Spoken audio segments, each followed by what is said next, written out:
তখন রামকান্তের চোখের জলে নেমে এলেন ক্ষীরোৎসাহী হরি।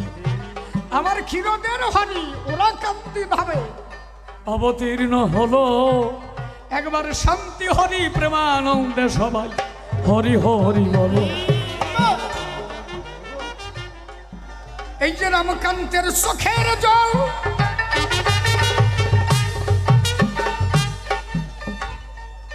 দেখিয়া রামকান্তকে স্বয়ং হরি দুর্বল। এই দুর্বলতর নমশূদ্র জাতি এদের উদ্ধার করিবার আশায় আমার হরিশ্চন্দ্র এসেছেন এবার ওরা কান্দির গায়ে। স্বয়ং ভোলা ত্রিপুরারি শ্রী গুরুচাঁদ যিনি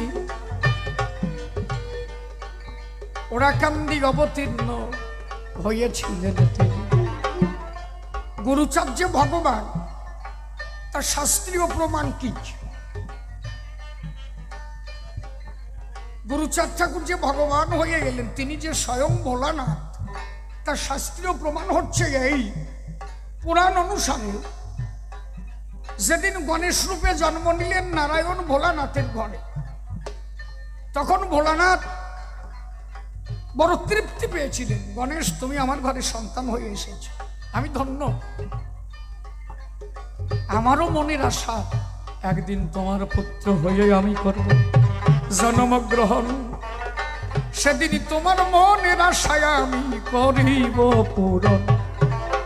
এই যে সেই প্রতিজ্ঞা পূরণের দায় এইবার হরির পুত্র হর ওরা কান্দি গেল। একবার হরি গুরুচাঁদ প্রেমানন্দে সবাই হরি হরি বলো। আমি কিছু সংকেতের মধ্যে দিয়ে বলে যাচ্ছি, বৃহৎ আলোচনা তো একটু বৃহৎ করে করিস। গলাটা একটু ভালো আসছে মনে হচ্ছে, ঠেকতেছে বুঝলি, বেতালে পড়ে গেছিলাম, ভয় পাচ্ছিলাম। আর এ জায়গার মারা এইটুক নাকি উলুধ্বনি দিলিয়া হরিগুরু চাঁদের কথা শুনিয়া। তোমরা যে নমর ঘরে জন্মাইছে এটা ভাবতি বেতাল ঠাই। হরিচাঁদের কথা কোয়া মাত্র জাপায় পড়বে মোটে, তাহলেই তো বোঝা যাবে যে নমই কটা নাকি। এত মা বসে এইটুকু উলুধ্বনি না, বেতাল হলো। যেটা উলুধ্বনি না দেবে তার বুবা সল হবে আর বুবা মাই হবে নাকি। দয়াল কি কও? যেটা উলুধ্বনি না দেবে তার বুবা সল হবে বুবা মাই। ওই বিটি দাঁড়াইছে কিনা উনি একা দেবে তাই ভাবতেছে নাকি। জয় জয় হরি গুরুচাঁদ প্রেমানন্দে হরি বল হরি বল।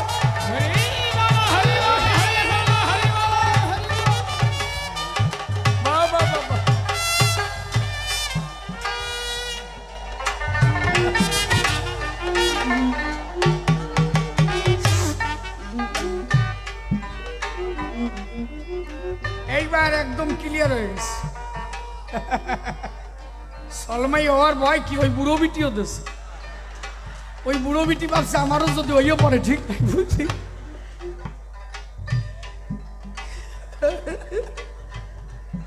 ও কোন আরো ও এই গরমের মধ্যে ওইয়া যাক দিস ও।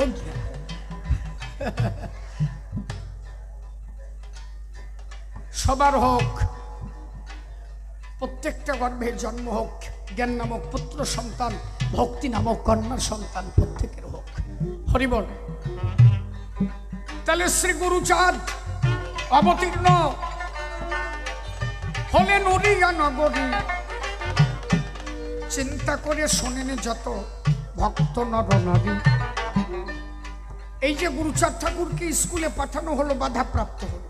হরিচাঁদ ঠাকুর কথা দিলেন, গুরুচাঁদ যদি কোনোদিন সময় পাস আমার এই অনুন্নত সম্প্রদায়ের মানুষ এদের যদি একটু সমাজে দাঁড় করাতে পারিস বাবা। গুরুচাঁদ ঠাকুর কথা দিল, ঠিক আছে বাবা, আমি যদি কোনোদিন সুযোগ পাই আমার মনে আছে ভাবো এই অনুন্নত সম্প্রদায়কে আমি দাঁড় করাইয়ে।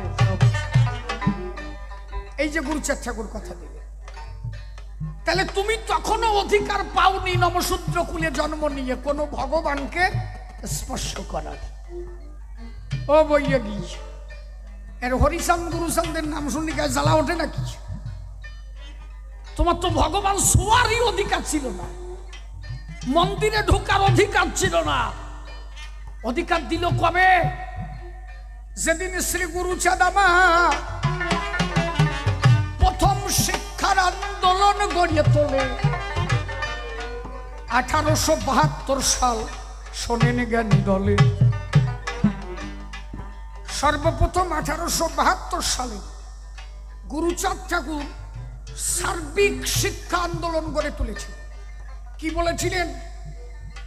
গুরুচাঁদ ঠাকুর ব্রিটিশ সরকারকে বললেন, আমার এই অনুন্নত সম্প্রদায়ের মানুষকে শিক্ষা দিতে হবে, সার্বিক শিক্ষা দিতে হবে, কোনো উঁচু নিচু ভেদ বৈষম্য যেন না থাকে।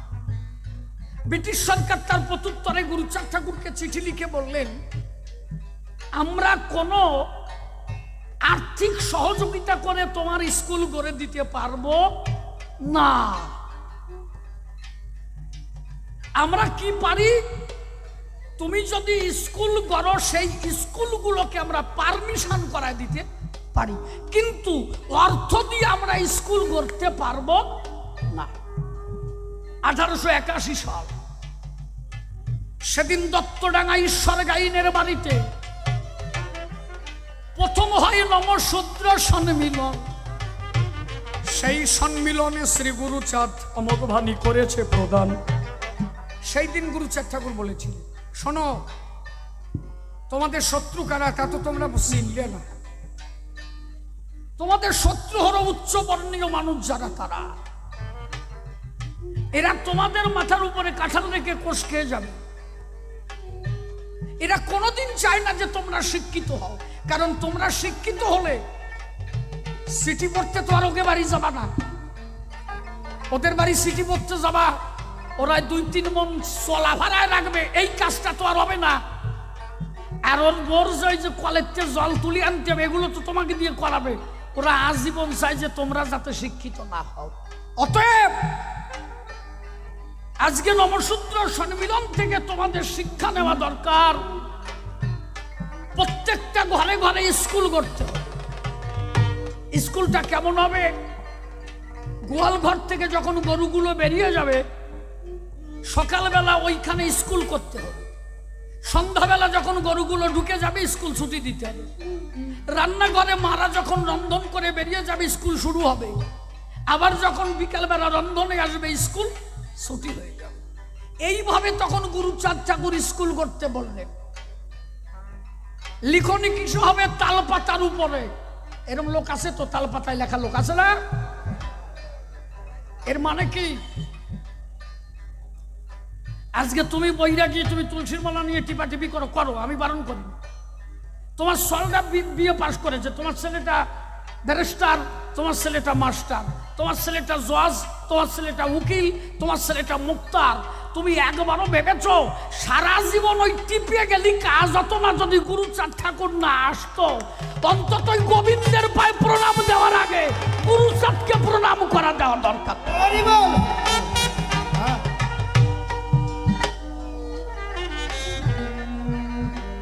এইটা আমার সমাজের মানুষ কবে বুঝবে সেইটাই ব্যাপার। আজকে যে গ্রামে গান গাচ্ছে, এই গ্রাম ধন্য।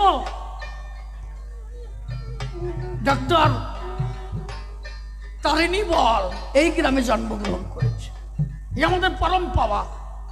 আমি তো ভারতে থেকে এদের কথা শুনি আর চোখের জল ফেলাইছি। আজকে ধন্য হয়েছি যে সেই গ্রামে আমি গান গাইতে এসেছি, যেখানে তারিণী বলের মতো মানুষ জন্ম।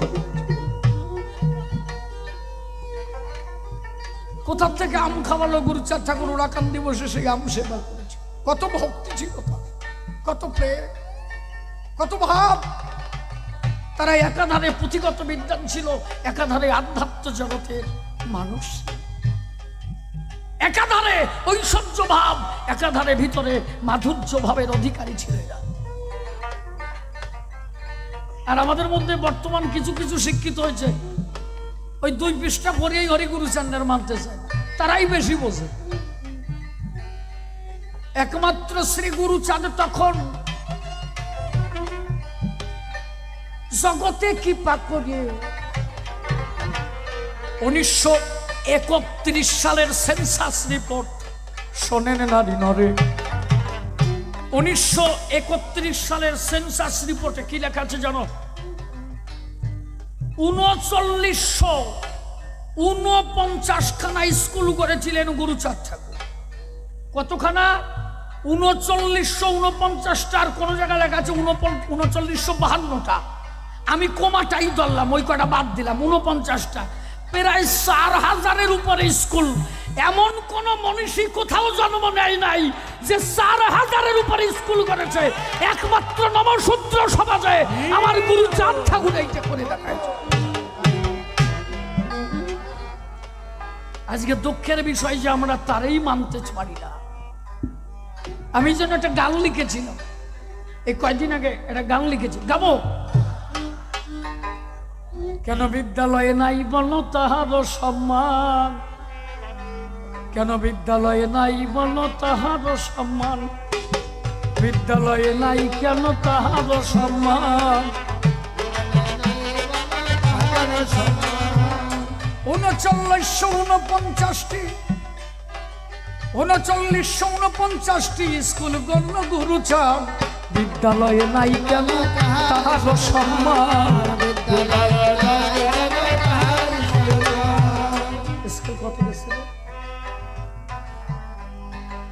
5 বাজে, হাই হয়ে গেছে। বাজে বাজে, বিষয়টা হচ্ছে তাই। 7টা বাজে না, 5 বাজে। 3949টি স্কুল করেছিলেন। দুঃখের বিষয় কি জানো? বিভিন্ন স্কুলে বিভিন্ন মনীষীর ছবি দেখা যায়। কেউ 35টা স্কুল করেছে, কেউ 32টা, কেউ 30টা, কেউ 15টা, কেউ 16টা, কেউ 10টা। তাদের ছবিগুলো স্কুলে থাকে। কিন্তু দুঃখের বিষয়, যিনি এতগুলো স্কুল করলেন, যিনি শিক্ষার জন্য সার্বিক শিক্ষার কথা বলেছিলেন, শুধু নমশূদ্রের কথা বলেছিলেন তা না। গুরুচাঁদ ঠাকুর বলেছিলেন, একটা দেশ কি একটা রাষ্ট্র কি বিশ্ব যদি উন্নতির শিখরে পৌঁছাতে হয়, আগে মানুষের শিক্ষার দরকার। উনি দেখেছিলেন একমাত্র একটা দেশ যদি উন্নতি সাধন করতে হয়, আগে নারী শিক্ষার দরকার। উনি সর্বপ্রথম নারীদের উচ্চ স্থান অধিকার করেছিলেন। তখনকার অস্ট্রেলিয়া থেকে মিট সাহেব এসেছিলেন। মিট সাহেবকে দিয়ে 2 জন নারী শিক্ষিকার আয়োজন করেছিলেন। একজনের নাম ছিল মিস ট্যাক আর একজনের নাম ছিল মিস টমসন। উনি চিন্তা করেছিলেন, একটা শিশু যদি ছোটবেলা থেকে বড় হয়, আগে তার মায়ের কাছ থেকে বড় হয়। মা যদি শিক্ষিত হয়, পুত্র তার শিক্ষিত হবে। সবার উপরে তিনি আগে চিন্তা করেছিলেন, দেশকে যদি আগে বাড়তে হয়, শিক্ষার দরকার। তাহলে উনি তো কোনো জাতিগতভাবে ভাবেননি, উনি সকলের জন্য স্কুল করেছিলেন। উনি কোন স্কুলে লিখে দিয়ে যান নাই যে এই স্কুলে শুধু নমরাই পড়তে পারবে, না। উনি বলেছিলেন সমস্ত সম্প্রদায়ের মানুষ সবাই শিক্ষা গ্রহণ করতে পারে। আমি সেইভাবে স্কুল করে দিয়ে গেলাম। তাহলে আমাদের সবার উচিত অন্তত প্রত্যেকটা স্কুলে আমার গুরুচাঁদের অন্তত একটা করে মূর্তি গড়া, যিনি এত কিছু করলেন। তাই আমি ভারত সরকারের কাছে আবেদন করে গান লিখেছিলাম, 39 বিদ্যালয়ে নাই কেন তাহার সম্মান,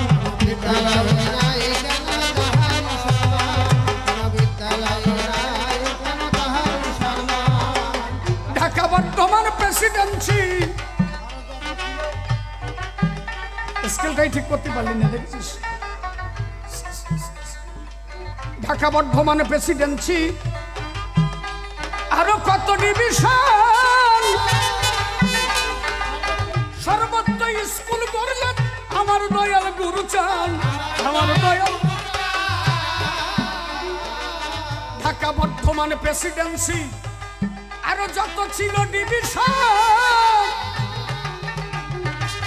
সর্বত্র স্কুল করলেন আমার দয়াল গুরুচাঁদ।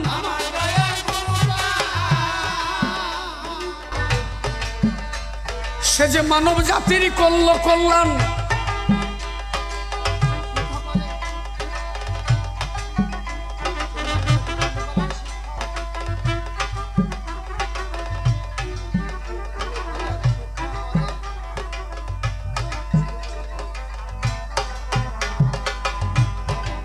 আমি নতুন লেখছি তো এখনো মুখস্থ করে পারি নাই। ঢাকা বর্ধমান প্রেসিডেন্সি, আরো যত ছিল ডিভিশন, সর্বত্র স্কুল করলেন আমার দয়াল গুরুচান।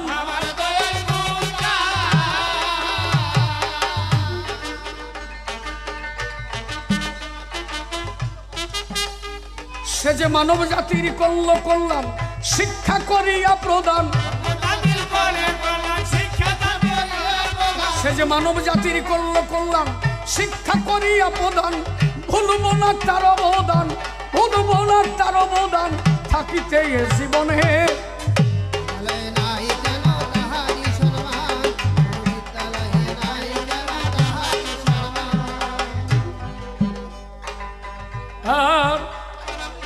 কত মনীষীর ছবি দেখি রাখে তারা স্কুলে,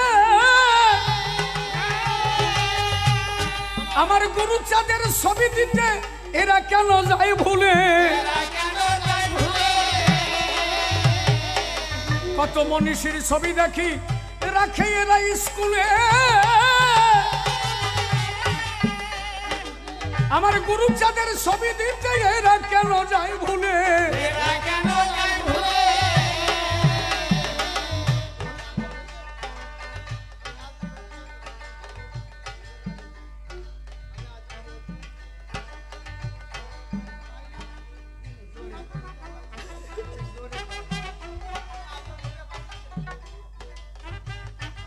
চলো, নারী শিক্ষার ব্যবস্থা করে দিলেন তাদের উচ্চ স্থান, বললেন নিম্ন প্রাথমিক উচ্চ মাধ্যমিক, করলেন ইংলিশ মিডিয়াম।